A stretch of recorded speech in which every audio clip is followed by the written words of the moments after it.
The HOFSTEDE'S cultural dimension is a theory developed by GEERT Hofstede from the Netherlands, a framework used to understand the differences in culture across countries and to discern the ways that business is done across different cultures.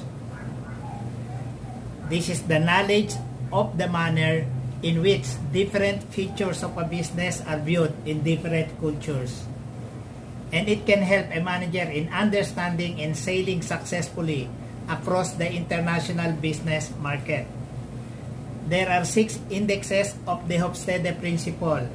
Number 1, the power distance index, indulgence versus restraint, uncertainty as avoidance, masculinity versus femininity, long-term orientation versus short-term orientation, individualism versus collectivism. These are the indexes of Hofstede's principle from different countries across the globe. First, the power distance. This dimension explains the extent to which members who are less powerful in a society accept and also expect that the distribution of power takes unequally. Second is uncertainty avoidance. It is a dimension that describes the extent to which people in society are not at ease with ambiguity and uncertainty. Individualism versus collectivism. The focus of this dimension is on the question regarding whether people have a preference for being left alone to look after themselves or want to remain in a closely knitted network. Masculinity versus femininity. Masculinity implies a society's preference for assertiveness, heroism, achievement, and material reward for attaining success. On the contrary, femininity represents a preference for modesty, cooperation, quality of life, and caring for the weak. Long-term orientation versus short-term orientation.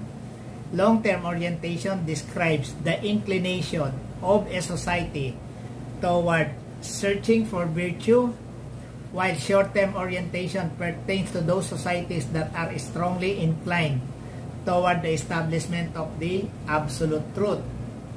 Indulgence versus restraint.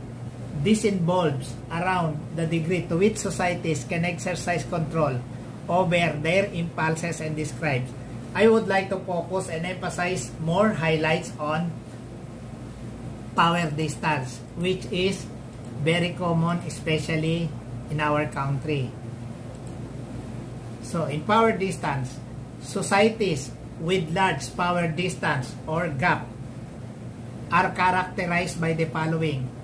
If in a society or organization, the power distance is high or strong, there is a big gap between superior and subordinate.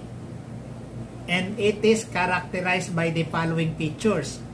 Autocracy in leadership, and the authority is centralized, and there is a paternalistic ways of management, and a number of hierarchy levels or bureaucracy.